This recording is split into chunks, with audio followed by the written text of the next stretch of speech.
আলো আলো আমি কখনো খুঁজে পাবো না, চাঁদের আলো তুমি কখনো আমার হবে না। নিজের গাওয়া গানের আক্ষেপই কি তাহলে সত্যি হতে চলেছে সঙ্গীত শিল্পী তাহসানের জীবনে? আর কি কখনোই মঞ্চ মাতাতে পারবেন তাহসান?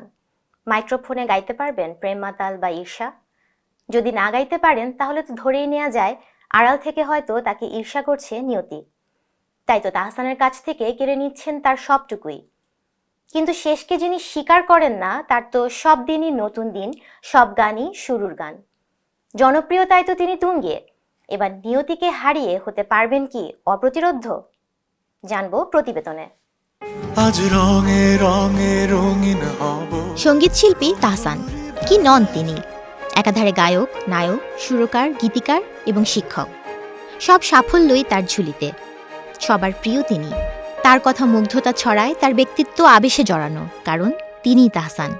সঙ্গীত জগতের এক উজ্জ্বল নক্ষত্র তিনি, এই প্রজন্মের হার্টথ্রব।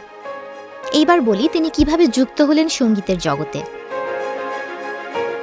সালটা 1998।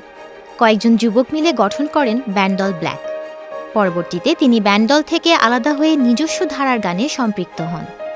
ব্যান্ড সঙ্গীতের মাধ্যমে বিনোদন ইন্ডাস্ট্রিতে প্রবেশ তাহসানের। পরে মডেলিং এবং অভিনয়েও নিজেকে প্রস্তুত করেন তিনি। অভিনয় করেন একাধিক জনপ্রিয় নাটকে। গান, অভিনয়, মডেলিং কিসে নেই তার সফলতা। শুধু গান দিয়েই নয়, তিনি দর্শকদের মন জয় করেছেন তার দৃঢ় ব্যক্তিত্ব দিয়েও। তার এই সৃষ্টিশীলতা ও জীবনধারা অনুপ্রাণিত করেছে সকল শ্রেণীর পেশার মানুষকে। সুমধুর সব গানে মাতিয়েছেন দর্শকদের হৃদয়। গানকে সবসময় প্রাধান্য দিলেও এবার আর আগের মতো সুরে সুর মেলাতে পারবেন না এই সঙ্গীত তারকা। হয়তো কমে যেতে পারে তার ব্যস্ততা, কারণ তিনি ভুগছেন কণ্ঠনালীর এক ব্যাধিতে।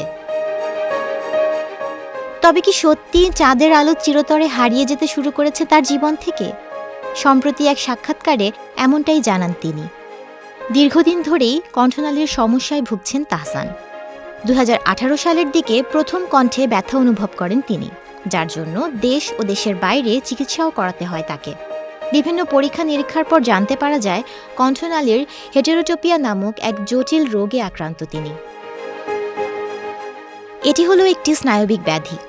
ধূসর পদার্থ মস্তিষ্কের অ্যাপিটিক্যাল অবস্থানে থাকার ফলে এটি ঘটে।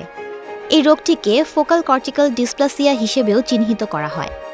কণ্ঠনালী ছাড়াও এই রোগটি ধীরে ধীরে মস্তিষ্কের বিভিন্ন স্থানকে প্রভাবিত করতে পারে, আস্তে আস্তে কমিয়ে ফেলে কণ্ঠনালীর উপর নিয়ন্ত্রণ।